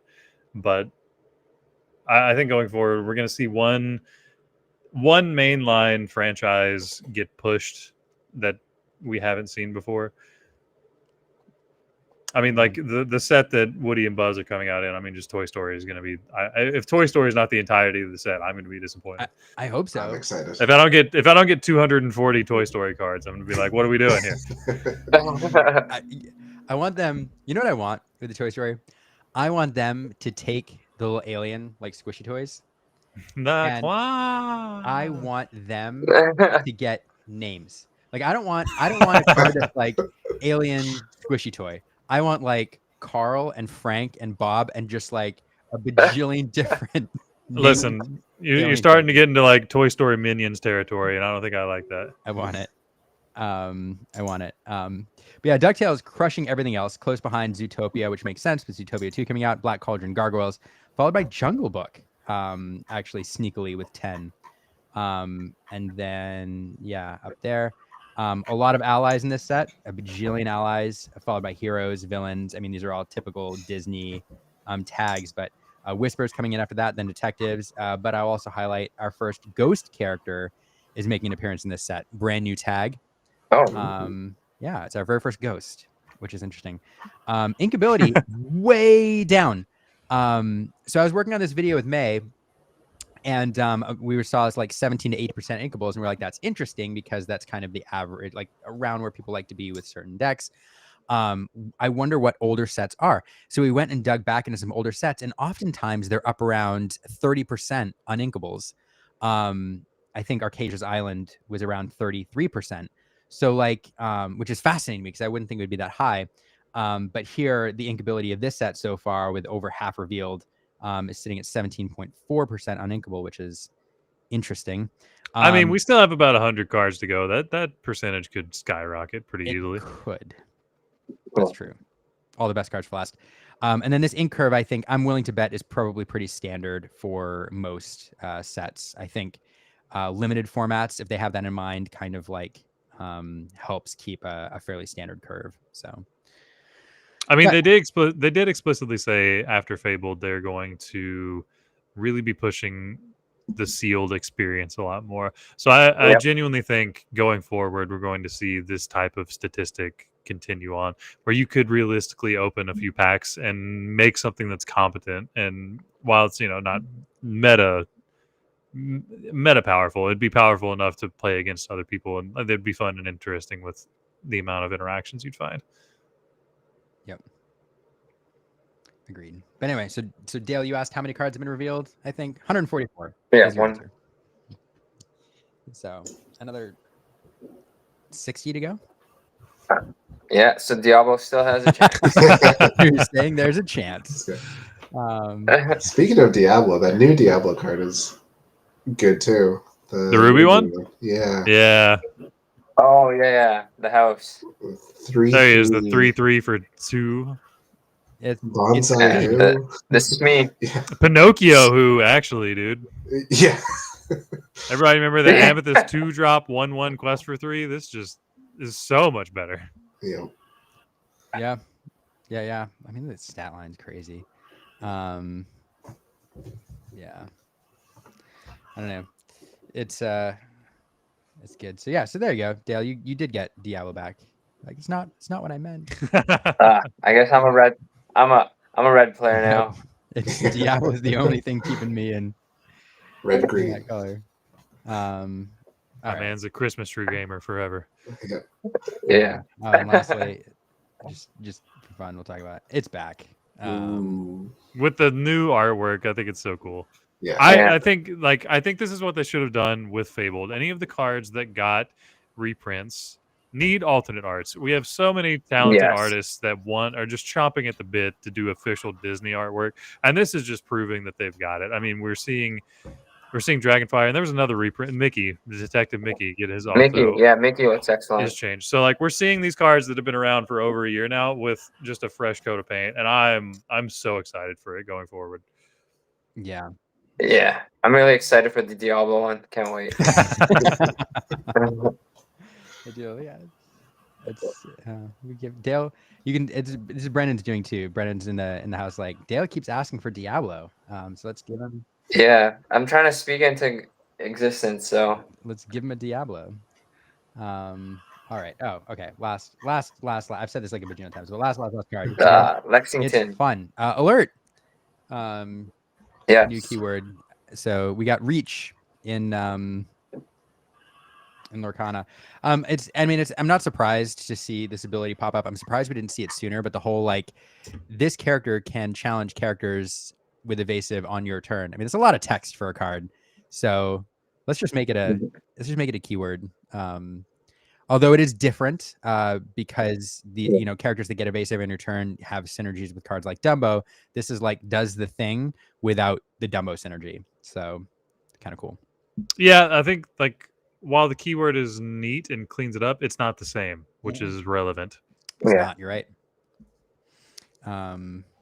You're right, but it does. Yeah, they wanted to hold a little bit of the power creep back, so that's nice of them. Yeah, thank you. Yeah, thanks for that.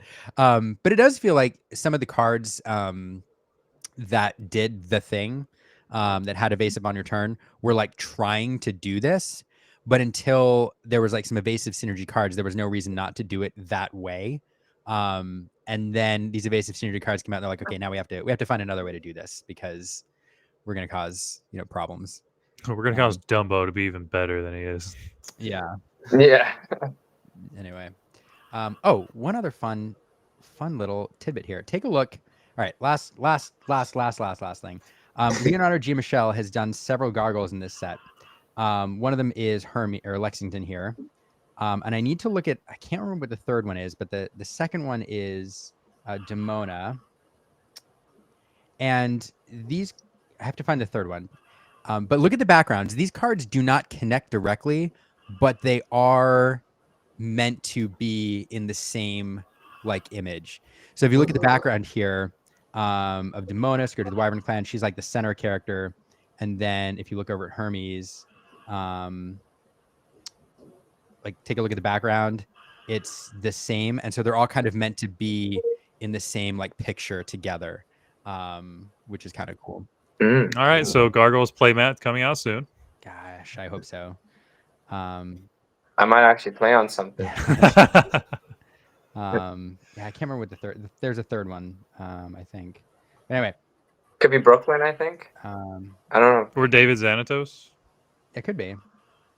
Yeah, similar. Anyway, It's not a gargoyle. But the background looks the same or similar. Anyway, so fun stuff. All right, so That's fun. I could do that all night. Just look at cards that I haven't looked at yet and talk about how bonkers some of them are. But I think the thesis is we all agree, like everybody agrees, the power creep is real, and it's not. Some people talk about power creep as a bad thing. I think Lorcana is at a point where like we could use a little bit of a bump and do some new cooler stuff. So I'm kind of excited to see it. But it also means for me, I think Whispers is going to be a set that is very well received. It's remembered very fondly, and I think it will age very well in people's memories. Some sets kind of come and go, and then there's some that leave like a real, like, lasting impression. And when you look back over the years of a TCG, there's some you want to play again. The first Innistrad in Magic, people love it. The first Dragon Maze, like, no, not so much. But yeah, Fallen Empires, no thanks. Urza's Block, absolutely. So I don't know. To me, Whispers is going to be a set that is like it's going to be a very good set. It's going to age very, very well, and I'm pretty excited for it. I don't know. What do you all think? Tempest, yeah. No, I agree. I definitely agree with this being like one of the key sets, like pivotal moments in the game. Yeah, definitely. And then we even got a teaser of set 11 showing the card where if you're going second, it costs one less. So I'm excited to see like how they're finally going to balance more the on the play, on the draw disparity. Yeah. It will be the best selling set of all time. So Fungus says Yeah, sarcastic things. Go ahead. No, I could see that. I could. I don't think there's sarcasm with that one. I think it's Yeah. just if Fabled showed anything, there's a lot of people looking to open. Like, look how much Fabled sold with like 30 new cards. So It's with 30 new cards and And epics and iconics. iconics. Like Yeah, the yeah. pack opening experience is so much better. Yeah, I agree. I won't disagree with this point. I think I don't know what Fabled's numbers are, and I know it felt like the distribution was a lot lower, and so it's probably not fair to compare. It's also not fair to compare it to First Chapter, which is like what's that movie like Titanic that every single time like it goes lower in the box office, or Avatar that they re-release it in the box office so it gets bumped back. It feels like First Chapter was that too. It's like they just kept releasing it and it kept selling. But I would not be surprised if this is the best-selling set yet. And if we look back on it years from now, and people are going to enjoy having a sealed box or two around to enjoy that experience again. So, yeah, it's good. And the feel is so good, right? It has this really like noir feeling, dark, brooding, detective kind of ghost. Yep. Like feeling to it. It's just so good. It's like the Innistrad of Lorcana. All right, it's my last Magic reference. All right, so before we go, for anybody who showed up late, Diego, Dale, you've got a new team. Why should people follow what you're doing, and how can people follow what you're doing? Yeah, you can follow us on Metafy and also on Twitter. So metafy.gg/Slabsharks. I just released a new guide on there for Emerald Amber Dogs deck. This is a deck I've been playing for a while now, especially now in set 9. The power level of the deck has been really, really increasing, and I put in tons of hours into this guide. Put in a ton of hours in gameplay to get to this point where I've kind of played the deck so much at a very high level that now I'm sharing this knowledge with everybody else. So yeah, if anybody's looking to explore more on this deck, just give us a free subscribe on Metafy, then possibly check out the guide. And then you can follow myself on x.com, level 9001. And yeah. Yeah, and I'm there, Diabolito1 on X, and in the Slab Sharks Discord, and everywhere else lurking. And yeah, just around, and hope to strike some magic for season 2. Yeah, well, I'm sure you all are. I mean, with the talent level you have on the team, I mean, I'm sure you're going to be in the running at every major event that you're at. So excited to see what you do. And what note on like Medify and like on Patreon too, for anybody watching, like if you're not familiar with that platform, you can usually like follow teams and people for free. And then, you know, as people are releasing content, you know, because you can see what they're doing. And as people are releasing content, you can make a choice about whether or not to pay for certain content or subscribe later. So if you're interested in following a team, just because somebody has a Patreon or a Medify, which has like a paid section to it, most of the time, you know, you have the option to follow for nothing. And then if you see something you like, you can pay for it. So just a fun note there. But yeah, no, excited to see what you're all doing. And how many of the full team is coming to Milwaukee? All of us will be there. Yep. Oh man, rolling deep. All right. Come find. Let me. If we have a chance, I want to take a photo with the full team. Add it to my Lorcana wall. Yeah. With the hat you all are going to manufacture for me. Yeah, we're gonna search you out and have that hat for you. Yeah, we're really hoping all of our swag comes in by Thursday this week. It's literally just in the mail right now, so hopefully it arrives in time. And then you might see us all in decked out black and purple tracksuits. Or we might Yeah. just see them as civilians. Who knows? The post office will Who decide. knows? Yeah. All right. Well, thank you all so much for hanging out with me today, or hanging out with us today. Ton of fun. I could chat with you all night, but we got to go and do other stuff and go to bed and get ready for and get proper sleep. And I've got to go work on a video.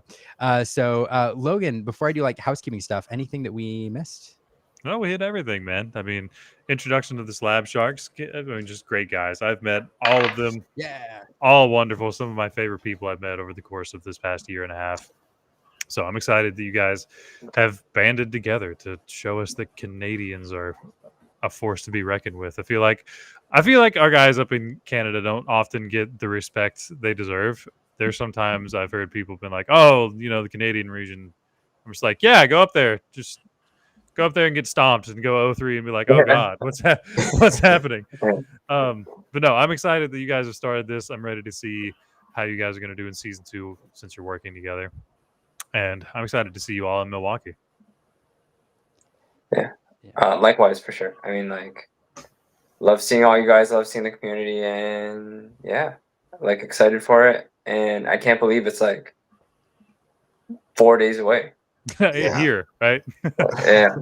So Yeah, that's wild. And thanks a lot for having us on the show, Liam. Logan, it's been a pleasure to be on. Oh, Thanks for coming. yeah.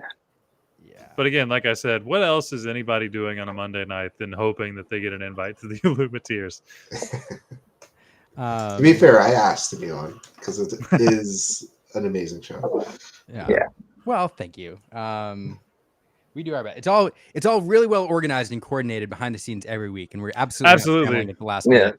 There's never a single week where Liam forgets to turn on his microphone, or I don't have the correct sound settings because my travel setup is being weird. You know, none of that ever happens. Yeah, it's absolutely. All right. So before we wrap, a couple housekeeping notes. I got to do the typical channel stuff. So first, I want to say it again. If you all are in here, I'm going to put a link in the show notes again. Absolutely check out Slab Sharks. Also check out Illumineer Tales on Instagram. That's where we got all of our amazing visuals for the show today. May is amazing, and she's putting out some awesome content over there on Instagram. So to the 5 of you who followed, since I shouted out her the last time, amazing. But everybody should click that link and go check out May because yeah. It's an awesome channel. Speaking of which, we did a collaboration video this week. Our latest video that we filmed and edited and I turned in like 3 hours, which was miserable, but came out really good, is a video on everything we learned at the midway point of Whispers in the Well. So we talk about how many franchises, what we're seeing for tags, and love it if you go watch it. Give us some feedback because I want to know what you all think of this kind of format and if you find this interesting or not, and what can we do better. So check that out.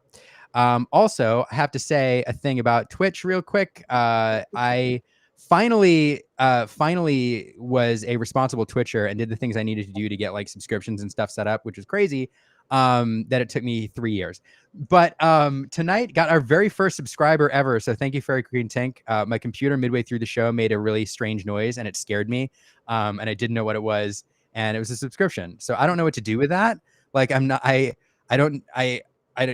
am super appreciative. And I don't know how to handle it because it's my first ever subscriber. So thank you for that.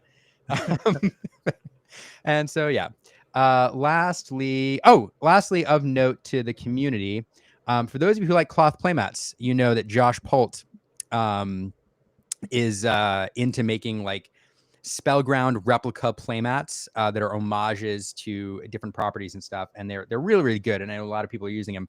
Well, before to this point, you had to like send him a note and ask if he had any in stock, and like he would send you some. But he just opened his online store, and I'm going to find it and I'm going to put it in the show notes. If you're into those cloth playmats, like those Spellground style, I'm going to get a link to Josh's show in the show or website in the show notes, but you can go there, order mats from him. They're really cool. And it's great supporting kind of like a small business. So, I thought people might like that.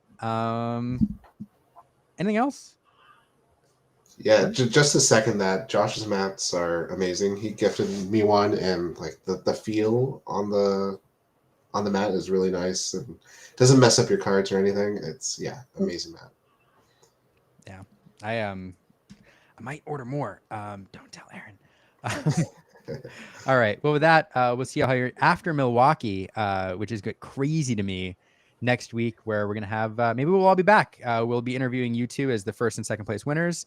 Logan will be all together. You will all be first, second, third, and I don't know how you're gonna shake out, but we'll all be back here for your first, second, and third place finishes. And if you're watching right now, we'll see you all